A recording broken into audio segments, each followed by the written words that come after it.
Welcome back, Tribe. In every other domain of life, nothing requires more effort than seeming effortless.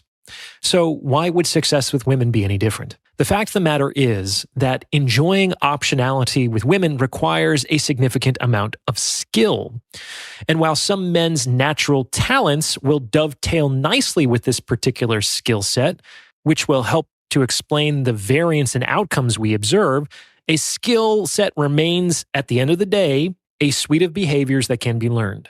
So, if men who enjoy significant success with women are not born but made, the question becomes, how does this occur? What are the circumstances that motivate men to invest the time, energy, and money necessary to acquire this skill set? In general, players are nice guys who got hurt one too many times and decided to do something about it. Players are almost always former nice guys and often former romantics. And it's only the intense pain associated with these experiences that serves as sufficient motivation to master a skill set that almost by definition demands the learner undergo a substantial amount of personal rejection. And that's completely true. From my own experience, from my friends' experiences, from every player I've met to when I became one and saw what really worked, what really didn't. And I think my journey can be echoed by most men that turn into players or bad boys or F boys, whatever the words they use today, but starts off like this. You're raised to treat women with respect. You're raised to think that women are these beautiful little fragile flowers, the blue pill mentality or whatever you want to say, the old school way of thinking. And what ends up happening is you meet a girl you really, really like. And so you do all those romantic things you were told to do. You buy her flowers, you check in with her, you show her that you care. You spend a lot of time, money, and effort on her, only for the trust you placed in her to be absolutely destroyed, for loyalty you showed her to be absolutely thrown away in the trash, and to get your heart absolutely crushed. All the guys that are considered players, the ones that are the most successful with women, all have a singular point where a woman they really love that thought this was going to be the one, the mother of their kids, the person they spend the rest of their life with, have that singular point that absolutely destroyed, shattered the reality around them of what women are, how a woman will treat you, and how behaving a certain way gets you what kind of results, often negative. Once you have this reality shattering event happen in your life, the transformation begins. A lot of it is through rage.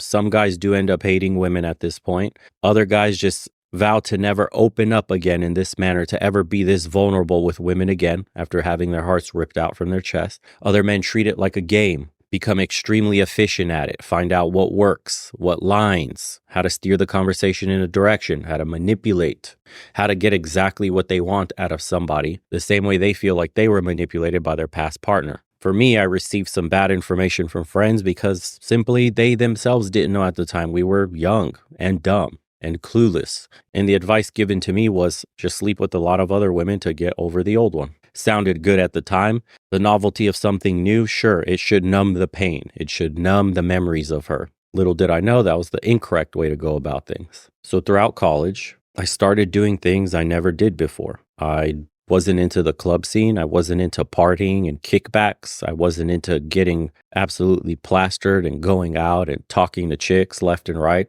I completely changed who I was in order to fit in with the current college culture of partying and binge drinking and careless sex, and I ran with it as fast as I could. My college days consisted of Monday, Tuesday, Thursday, Friday, Saturday were all days to go out. Sunday, you stayed in, but it was still a kickback. The party was at your house. Rinse and repeat over and over again. Girls were constantly over at the place I was living. Me and my friends were always throwing little kickbacks. We were always out at clubs. The phone book was getting large. Numbers left and right. Countless casual sex encounters, one-night stands, all to try to fill a black hole that would never get filled, because it wasn't until years later I would have an epiphany of you can never fill the black hole in your heart with another woman, because the mistake you're making is looking for her in other women. We're all unique individuals, and that's literally trying to do the impossible. You can never find your past love in somebody else. You don't realize this. And I didn't realize this until it was too late. And so most players, most womanizers are in some way or another mending a broken heart. They've been wronged in such a fashion that they will never let their guard down again, or at least they're currently not ready to, yet still have the need for sex, get a bit of a self-esteem boost temporarily in the moment of convincing a woman to want to sleep with you. But the moment she shows any sort of real deep interest in you for the long term, the guy gets uncomfortable and he'll bail and just look for more and more and more women. This is why girls that deal with players end up finding out that when they show feelings, that when they try to get emotionally attached, that when they want something deeper than casual hookups, it scares the guy off. It scares the guy off because your deep interest is now signaling to him the potential for that vulnerable, painful moment to happen all over again. And the moment that happens, he runs away. He'll go with another girl. This is also why players, the women that they tend to have around them and keep around the longest, are the ones with no self-respect for themselves or self-esteem to ask for a relationship, to ask for commitment. They're okay sleeping, friends with benefits, or a situationship. They ask no questions. They never push for anything more than we're just sleeping around or, hey, are you up 2 a.m. text. These types of women are perfect for players because they require zero commitment, and they'll never require that man to take his mask off and become vulnerable and show them who he really is. Oftentimes, I found myself doing that as well when I would meet a ton of women. Some of them showed potential. They had their life together. They were really good girls. And every time one of them said that they wanted more, would immediately bring me back to, I'm not getting my heart broken again. This has to end now. I'll just replace you with someone else who wants nothing to do with a long-term relationship or emotions. I'm not emotionally available. That's what it means for the women listening. When a man says he's not emotionally available, it's typically from an event like this. Now, fortunately, some guys will never have this epiphany phase, never do the self-work, never heal, therapy, whatever it is that they need to do to get over this psychological wall they've built. So they'll live their entire lives dealing with hookup culture and casually sleeping around, never committing for anything. For the ones that do the due diligence and the self-work, you'll end up realizing that it was a mistake, that it actually wasn't worth it, that it does cloud your judgment for future women, that it does affect you in your ability to choose a partner in some manner or another. We don't have the pair bonding issues to the extent that women do, but rest assured, you hooking up with a lot of women will affect you in a negative manner in some way or another when it comes to picking a woman and trusting her. The biggest problem guys have when they're especially in the player phase and they see other damaged, broken women that accept being used by the player do these negative behaviors, the most toxic feminine characteristics like rampant cheating, the duality of their personality, using other people, manipulating other men. Imagine you're a player, you're the fun guy on the side, you meet a chick, everything about she's extremely beautiful, and then you find out she has a boyfriend or she's married. The next day, she puts on her ring, says, don't call me, I'll call you. I'm married, by the way, make sure you don't text or call me. Or a chick says, wait 1 second, in your bedroom, I gotta answer this, it's my boyfriend. Watch her tell an entire story of how she's with her girlfriend and having a blast and she's doing okay. She'll come home a little later tonight. And you're just sitting there listening to all this happening, all these experiences, puts ice in your veins, lets you see an aspect of feminine nature you otherwise would have never seen at all. Now, they say ignorance is bliss, but also knowledge is power. You do get a heightened ability to weed out women. You understand the red flags to look out for. And unfortunately, that makes choosing and settling down with the partner a little more difficult because you have gained an understanding of the opposite sex. But there is a certain section of men that do the reverse of rose-tinted glasses. They tunnel vision on the bad experiences and apply that to even the good women in their lives and could disqualify a really good partner simply from the negative feminine behavior that they've seen in previous women. So I have a story I'll share that stuck with me throughout all these years and constantly reminds me of what women are capable of. I went to a nightclub. It was within an hour of closing. Shortly after I got there, I grabbed a drink. The lights were getting ready to come back on. It was last call. I stumbled my way to do a lap around the club just to see what's out there. The women have already been drinking the whole night. Everybody's already loose. Everybody's dancing. And I see this girl, she looks pretty good. She's got, tattoos, seems like kind of a bad chick, a little bit of a wild one. She's just there with one other friend.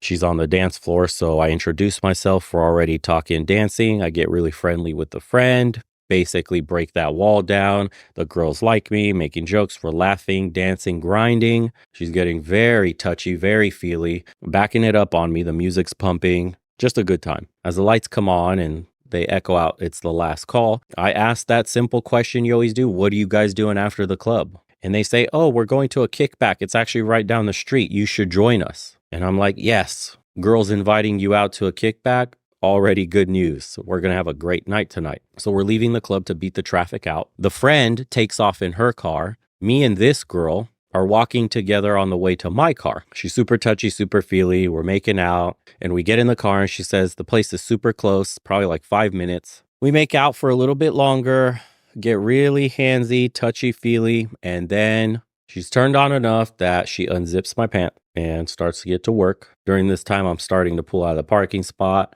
headed over to that place. Turns out it was down the street from the club pretty much. I finish, no mess is made. You understand what I'm saying. And we park on the side of the road, probably 2 houses down from this place. Okay. We get out of the car. We meet the friend there. They're giggling and they're laughing. And we walk up the stairs to the entryway of this door. Music's blasting. There's clearly a kickback, some sort of party going on. The door opens and lo and behold, this dude opens the door and he welcomes her with a kiss on the lips. I kid you not. It was her boyfriend. She then introduces me to him. Hey, this is blah. I just met him at the club. The way that we're positioned is me and the friend are next to each other. It looks like we're together. The guy has absolutely no idea. He thinks that I just got lucky and pulled the friend, and now we're back here at a kickback. I already had an insanely bad feeling about this. I'm going to be in somebody's house with a woman that crazy and a dude with all his friends, me being alone, alcohol involved, drugs potentially involved, would have ended up being potentially a horrendous night. I bullshitted my way out there with some excuse about work or school or something. I can't even recall. I just made it sound very urgent and it just came across my mind and I had to leave and I took off. I get home and I sit down in my room and I have a roommate at the time, and he comes into my room and he says, how was your night? And anything good tonight? And I told him, you won't believe what just happened. And I began telling him this story and we're just both shaking our heads. And that's the moment I said that going out and meeting women in the club scene turns you into Iceman. It puts ice in your veins. You literally can't trust them, can't catch feelings for them. And the ease of which that they lie and the ability to actually act on their impulses is insane to see. That is when the right guy, right time, right place philosophy was born for me. I lived by it and I live by it today. In order to get a woman to sleep with you, you need to satisfy 3 simple rules. You have to be the right guy at the right time in the right place. What that means is the right place could be the club. The right time could be she's either single, fought with her boyfriend, looking to rebel, whatever it is. And then you have to be the right guy. Okay, simple enough. If you go to a nightclub, you're satisfying 2 rules already. Right time, right place. The hardest one to work on is to become the right guy. Not every guy is the right guy and not every woman would consider you the right guy, even if you were. There's preferences involved here. So throughout my college years, I started working out, started getting really in shape, started getting really charismatic. I started to build myself up so I could be the right guy in the majority of the situations for women. I was blessed with height already. I was 6'2", had a nice smile. I was told I was attractive by a lot of the women I was meeting. I made myself have a fun, extroverted personality. I was really easy to talk to. I began like a video game character to max out as much as I could in the right guy, because I knew if I stepped into the right place and the right time, I would have everything I would need to satisfy that philosophy and guarantee that I would have a successful night. Sure enough, throughout my life, I've seen this philosophy play out everywhere I've went with every single guy I've ever met. This is what players get down to a T. They're the right guy, and then they always go to the right places, and it's always at the right time because the women that go into those places satisfy that themselves. At a bar, at a club, at some sort of event, on a beach, the timing is always right. The place is always right. And once you insert yourself in there as the right guy, magic tends to happen. Now, like I said, this does give you a third eye to real female behavior, the darker aspects of femininity, and it does change your perception and your expectations and your standards for women. In one sense, it will make things more difficult for you. Now, there is some light at the end of the tunnel. It's not all negative. The benefits that you tend to get once you do the self-work, the introspection, and understand why you were behaving the way you did, is you're now a more complete man for the next woman that will be the one you choose to settle down with. And it won't be a woman that you settle for. You truly get to pick the woman you truly love because of the knowledge you gained. You won't feel like you made a choice that was otherwise made uninformed. You knew exactly who you were getting into bed with. You knew exactly what to expect out of your partner. This is all the insight from the previous encounters you've had, the experience you gained from them. So it makes you better in a relationship. It makes you better as a husband. It makes you better as a partner to your woman. You're more experienced in bed. You can satisfy them more. You understand how to keep a relationship alive. You understand the spice you need to inject into a relationship, how to cater to your woman but not be spineless, how to tell her no and put her in her place but make her feel safe, secure, and wanted, how to keep her chasing but also understanding her position isn't threatened all the time. You get this duality to you that women crave. You gain a more independent identity, stronger boundaries. You're your own person, your own man. You, compared to other men, will understand she has no power over you, which is counterintuitive, but very much needed for a healthy relationship. A man with very little experience, with no experience in women whatsoever, are prone to get manipulated, are prone to become doormats and used by their women to the point where naturally a disgust builds up, sex dries up, they get maintenance sex at best, to be honest, and the relationship starts suffering where the woman gradually transforms into the harpy. She was sweet, she was fun, she was fit, she was everything you wanted when you first met her,